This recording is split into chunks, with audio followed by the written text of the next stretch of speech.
हमारी सोसाइटी मानती है कि सफलता हासिल करने के लिए हमें एक फील्ड में तो स्पेशलाइज करना ही पड़ेगा। Furthermore, we need to get a head start and deliberately practice and that too quite intensively। इस पॉपुलर आइडिया का पोस्टर चाइल्ड है टाइगर वुड्स, जिन्हें महज 7 महीने की उम्र में उनके पिताजी ने उन्हें एक गोल्फ पटर थमा दिया था। 10 महीने की उम्र में तो टाइगर अपने पिता के स्विंग की नकल करने लगे थे and at the age of 2 years he was on the national TV portraying his golfing skills. उसी साल उन्होंने 2 साल की उम्र में अपनी पहली टूर्नामेंट जीती अंडर 10 कैटेगरी में।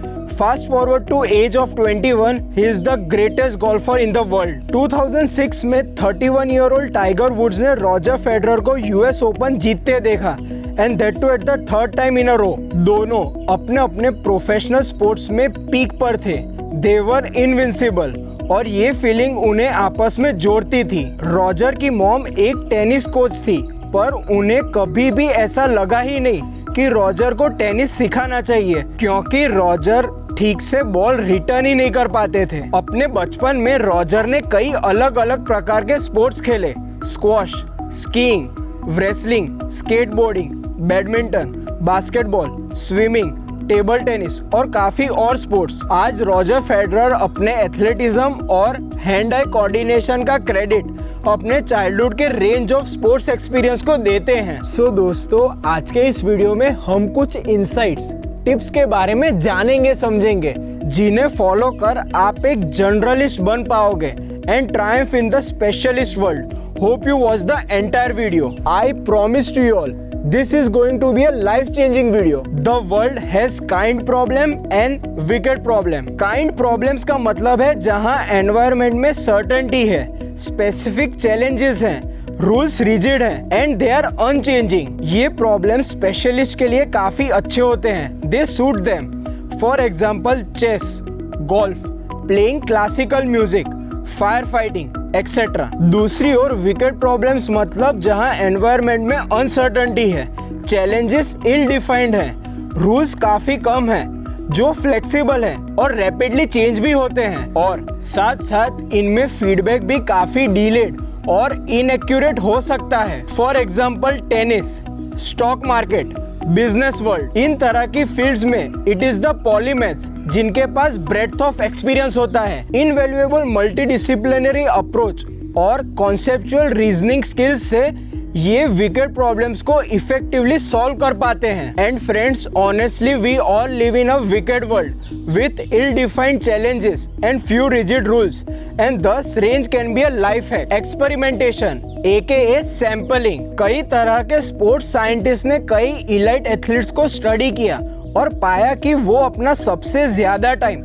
डेलिब्रेट प्रैक्टिस में लगाते थे, जो कोई बड़ा सरप्राइज नहीं था। पर जब उन्होंने इन एथलीट्स के डेवलपमेंटल फेज को ट्रैक डाउन किया तो कुछ इंटरेस्टिंग पैटर्न सामने आई। जो फ्यूचर इलाइट एथलीट्स थे वो इनिशियली काफी कम टाइम स्पेंड करते थे on deliberate practice in their eventual sport. Sports scientist के मुताबिक उनके पास सैम्पलिंग पीरियड था जब वे अलग अलग तरह के वैरायटी ऑफ फिजिकल एक्टिविटीज को ट्राई करते थे। इनसे ये athletes broad general skills cultivate और डेवलप कर पाते थे, अपने इंटरेस्ट और एबिलिटीज को रियलाइज और लर्न कर पाते थे। They basically delay specializing until later their peers who plateau at their lower levels.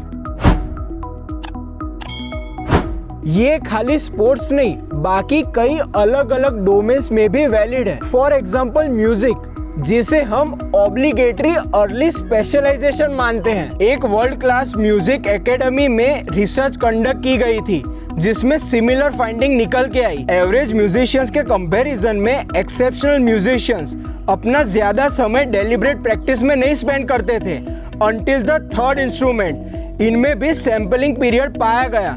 For example well renowned cellist Yo-Yo Ma, जिन्होंने म्यूजिक सीखना तो काफी कम उम्र से शुरू कर दिया था, पर उन्होंने पहले वायोलिन और फिर पियानो को ट्राई किया था and then he eventually moved on to cello. Alright, मेरे जैसे आपके भी मन में ये सवाल उठा ही होगा, क्या ये हमारे एजुकेशन के लिए भी वैलिड है? एक इकोनॉमिस्ट ने इंग्लैंड और स्कॉटलैंड के हायर एजुकेशन सिस्टम में एक नेचुरल एक्सपेरिमेंट पाया।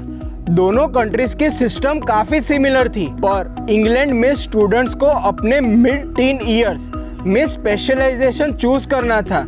They had to pick a specific course of study to apply to. Unfortunately, ये exactly हमारी करंट इंडियन एजुकेशन सिस्टम है, जहाँ 10th स्टैंडर्ड के बाद आपके मिड टीन्स में आपको अपना करियर चूज करना पड़ता है, मेडिकल, इंजीनियरिंग, आर्ट्स और कॉमर्स।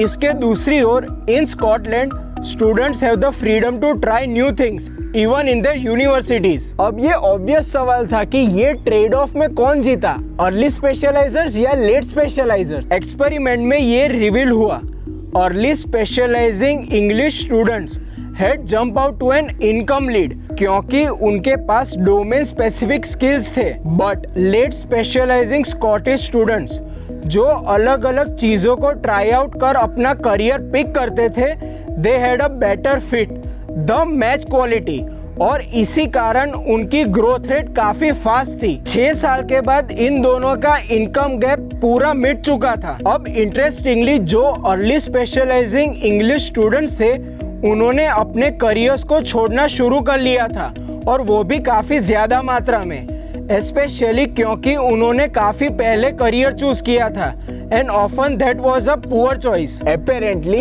इसका जीता जागता एग्जांपल आपके सामने। So basically the late specialisers lose in short term but win in long term. हम में से कईयों को ऐसा लगता है कि हम खुद को और हम किस चीज में अच्छे हैं ये हम बेहद अच्छी तरीके से जानते हैं, और इसी कारण हमें लगता है कि हम 5, 10, 20 ईयर करियर प्लान कर सकते हैं। बट ऑनेस्टली साइंस तो कुछ और ही कहती है। हम सब के वर्क प्रेफरेंसेस और लाइफ प्रेफरेंसेस कभी भी सेम नहीं रहते, क्योंकि हम खुद सेम नहीं रहते।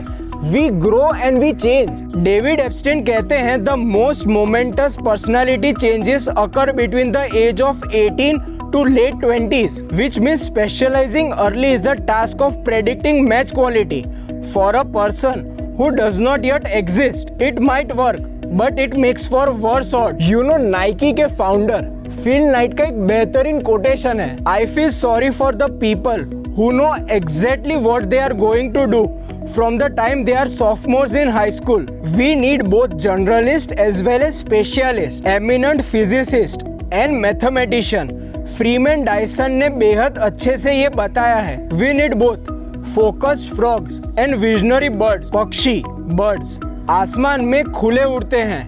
They fly high in the sky and survey broad vistas of mathematics out to in a far horizon. ऐसे लोग अलग अलग कॉन्सेप्ट सीखते हैं और ये अलग अलग लैंडस्केप्स की डाइवर्स थिंकिंग एक साथ लाकर जोड़ते हैं। Now frogs live in the mud below and see only the flowers that grow nearby. इस तरह के लोग किसी भी चीज को बेहद बारीकी में देखते हैं। They solve one problem at a time.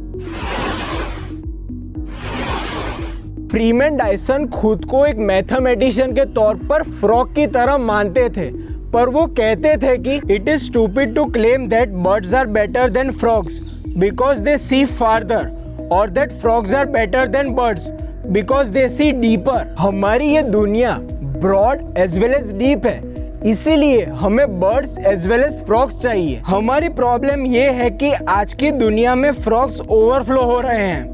People are trained only in narrow specialty. A healthy ecosystem needs biodiversity. एक स्टडी जिसका नाम था डार्क हॉर्स स्टडी में पाया गया कि जो लोग काफी सक्सेसफुल थे वो कभी भी अपना 5 ईयर, 10 ईयर या 20 ईयर करियर प्लान करते ही नहीं थे। ये लोग सिर्फ 90 डे गोल्स बनाते थे, और ये वाकई में हमें प्रैक्टिस करना चाहिए। Here it is. Here's who I am at this moment. Here are my motivations. Here is what I have found I like to do. Here is what I like to learn.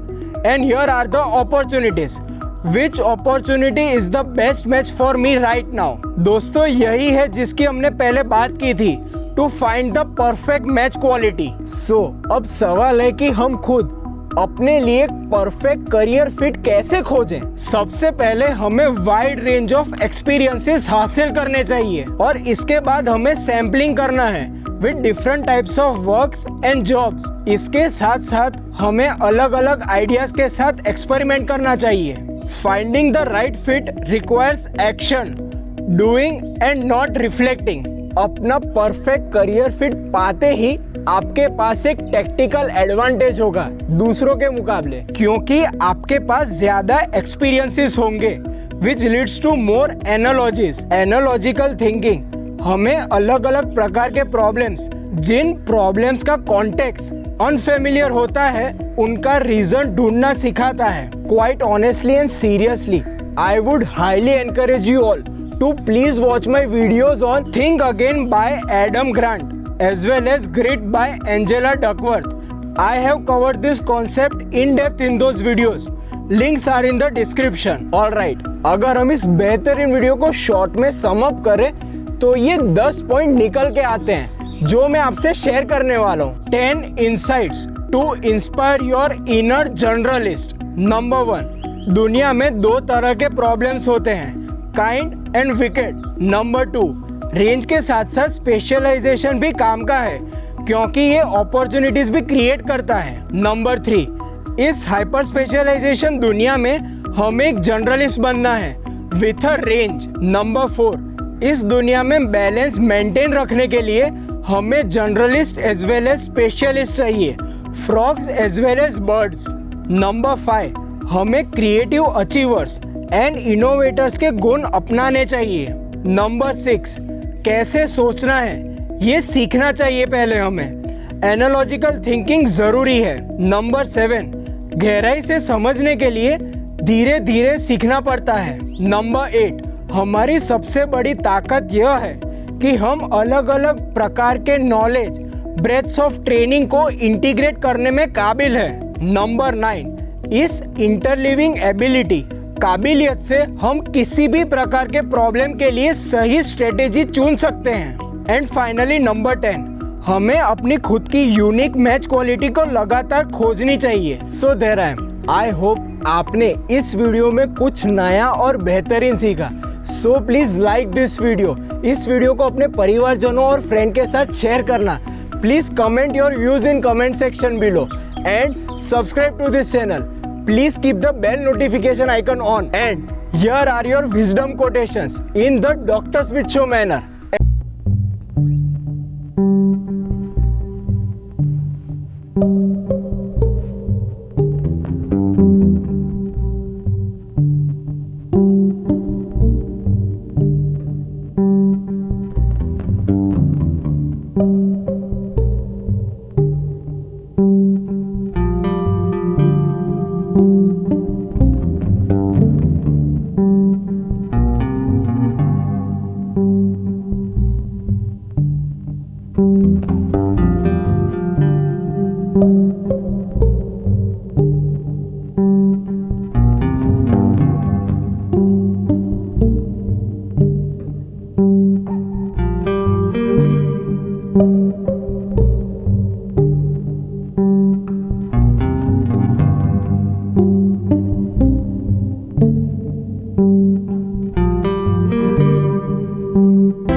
Okay, catch you in the next one. Peace. Thank you.